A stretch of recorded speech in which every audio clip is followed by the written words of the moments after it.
do Evangelho de Jesus Cristo segundo João.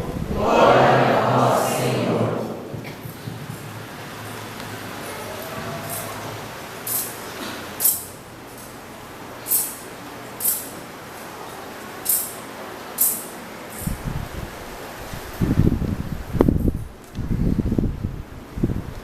No primeiro dia da semana, Maria Madalena foi ao túmulo de Jesus, bem de madrugada, quando ainda estava escuro, e viu que a pedra tinha sido retirada do túmulo.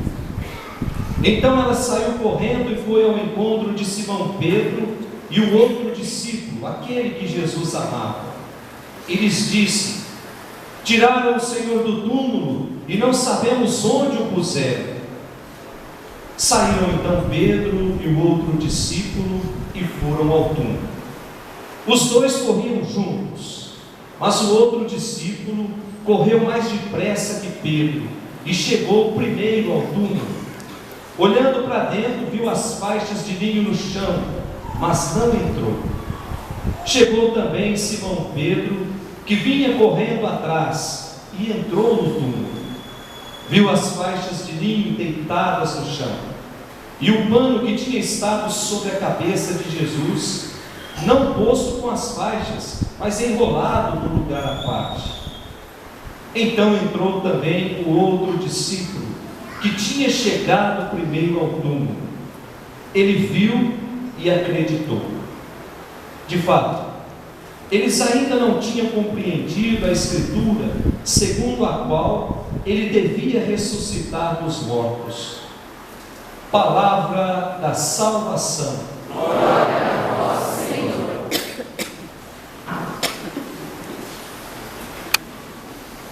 Podemos sentar.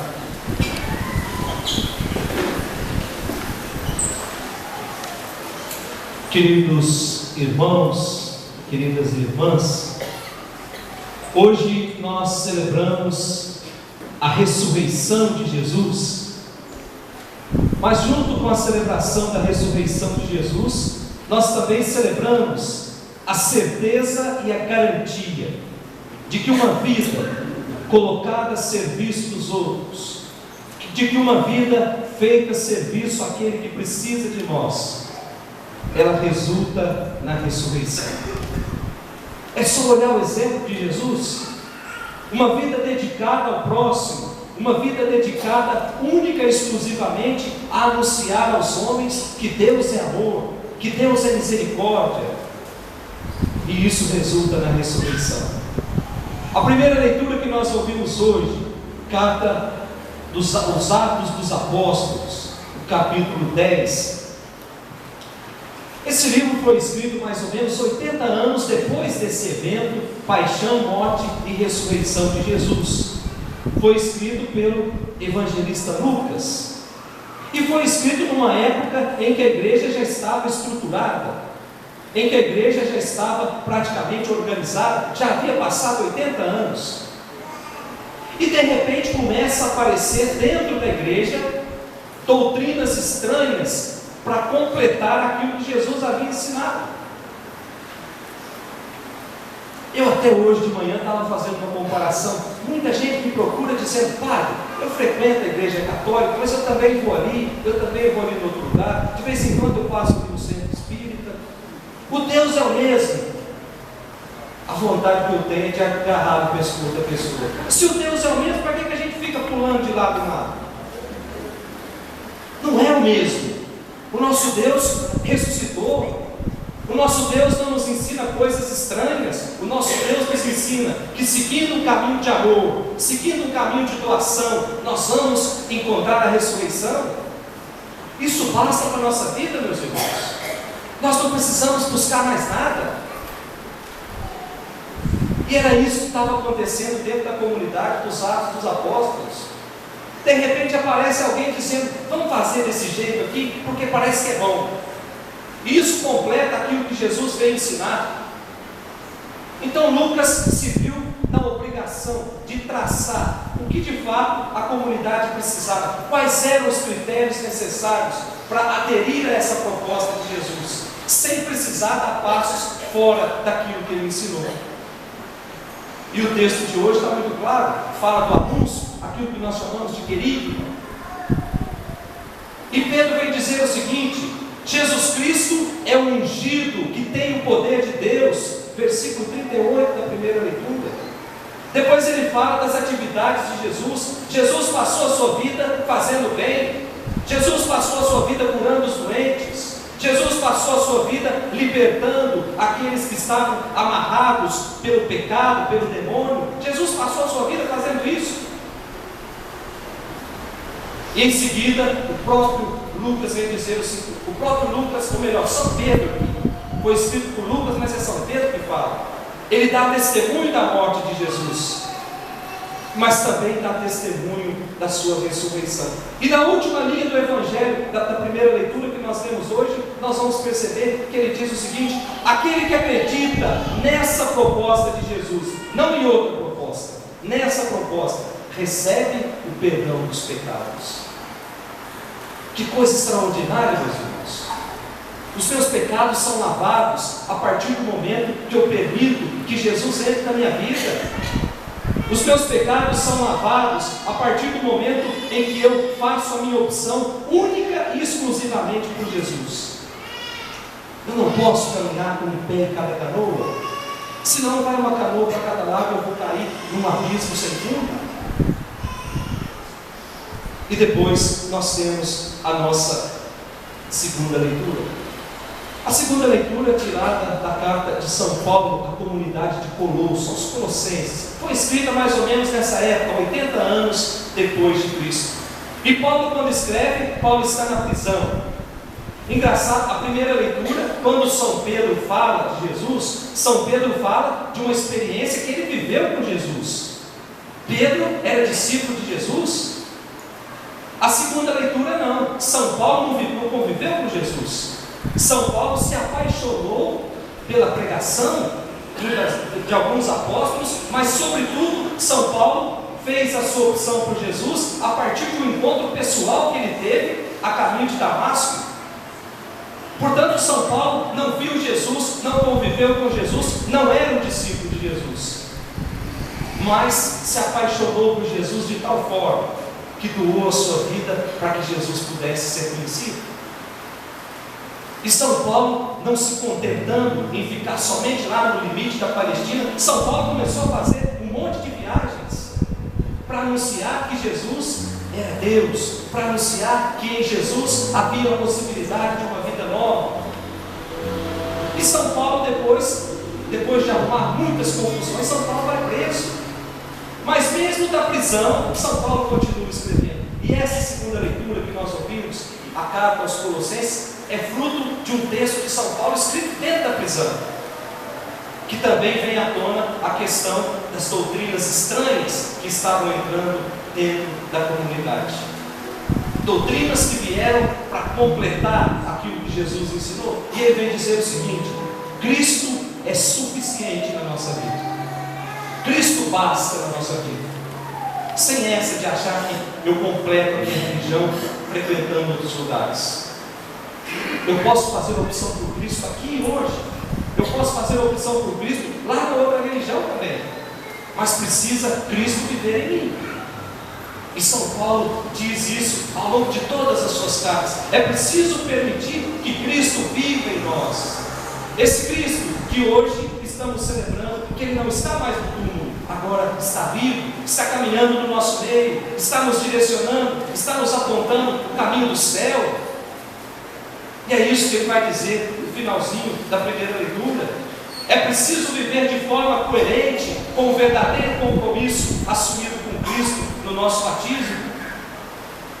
Temos que viver com os pés no chão, com os pés na terra, mas com a mente no céu, porque lá está a nossa morada definitiva. Não é a primeira vez que São Paulo vem dizer que nós somos filhos do céu. A nossa casa é o céu.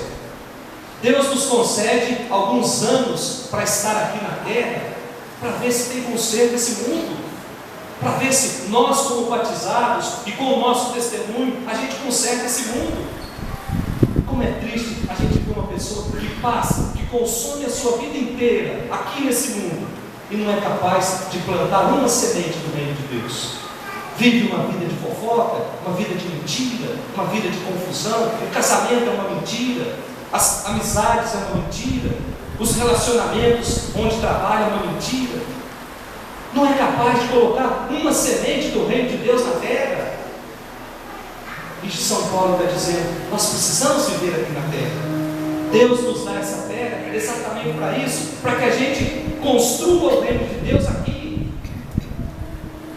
E construir o reino de Deus requer muitas vezes deixar para trás o nosso egoísmo, deixar para trás a nossa língua solta muitas vezes, deixar para trás o telefone, que eu fico horas e horas fofocando no telefone.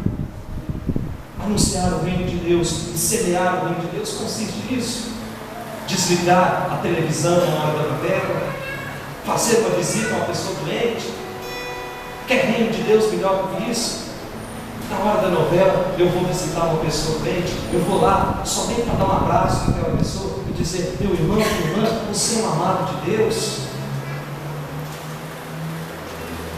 E depois nós temos a experiência do Evangelho de hoje, talvez um dos evangelhos mais bonitos que tem dentro da Sagrada Escritura. E o Evangelho começa dizendo o seguinte: no primeiro dia da semana, aparentemente algo cronológico, primeiro dia, domingo, mas é muito pobre a gente interpretar desse jeito. No primeiro dia da semana, domingo, não, nós podemos entender de outra forma. Esse primeiro dia que o autor está dizendo pode ser o primeiro dia de uma nova criação, o primeiro dia de um novo ciclo, o primeiro dia de uma Páscoa definitiva, um novo tempo, o tempo do homem novo que nasce a partir da doação de Jesus Cristo. E quais são as personagens principais desse Evangelho de hoje? Primeira, Maria Madalena, a primeira que experimentou a vida nova em Cristo. Por isso não é algo meramente cronológico, mas é uma nova criação. E essa nova criação, aqueles que foram renascidos nessa nova criação, são os primeiros. Maria Madalena, nós sabemos qual foi a história de Maria Madalena, gente. Vivia mergulhada no pecado e de repente se encontra com Jesus, para dizer para cada um de nós que o encontro com Jesus muda, o encontro com Jesus transforma, o encontro com Jesus nos faz homens e mulheres novos. Está aqui o exemplo de Maria Madalena, mas aqui ela representa essa nova comunidade que nasce da ação criadora, da ação vivificadora do Messias. E diz o Evangelho que ela vai de manhãzinha até o túmulo de Jesus. O que ela vai fazer lá, meus irmãos? Jesus já estava morto. De repente ela vai de manhã até o túmulo. E quando ela chega lá, ela percebe que alguma coisa está diferente. E ela imediatamente, ela volta. Ela vai anunciar ao discípulo amado, diz o Evangelho, e a Pedro, que alguma coisa estranha aconteceu lá no túmulo. Depois tem uma catequese sobre a dupla atitude do discípulo, dos dois discípulos, diante do mistério da morte. O discípulo amado e Pedro. Quem é o discípulo amado senão João? Várias vezes Jesus já apresenta João como discípulo amado. Aos pés da cruz, Jesus dá Maria, João como mãe, e dá Maria, a mãe para todos nós. E Jesus dá a João Maria e dá a Maria João, para dizer que nós estamos agora aos cuidados da mãe dele. E o que é que acontece? O discípulo amado e Pedro saem correndo e vão ao túmulo. E diz o Evangelho que Pedro chegou, o discípulo amado chegou primeiro. Se os dois saíram correndo juntos, por que é que um chega primeiro? Aí tem outro viés de interpretação.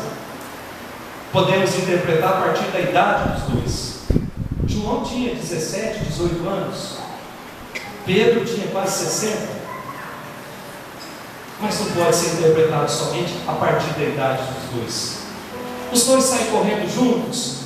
O discípulo amado chega primeiro.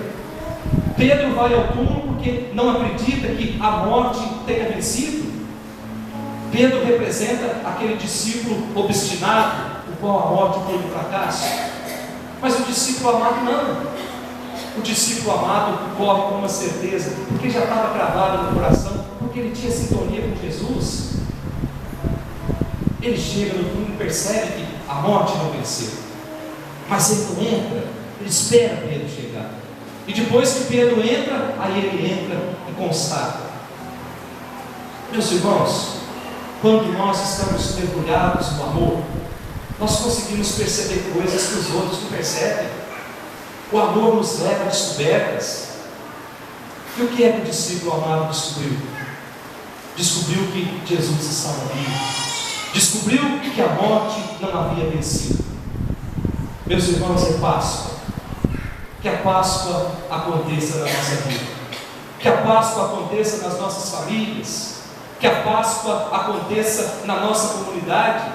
Que a Páscoa aconteça lá no nosso trabalho. E assim como o discípulo amado, podemos reconhecer que Jesus está vivo, que Jesus caminha conosco. O túmulo está vazio, a pedra foi rolada. Louvado seja nosso Senhor Jesus Cristo.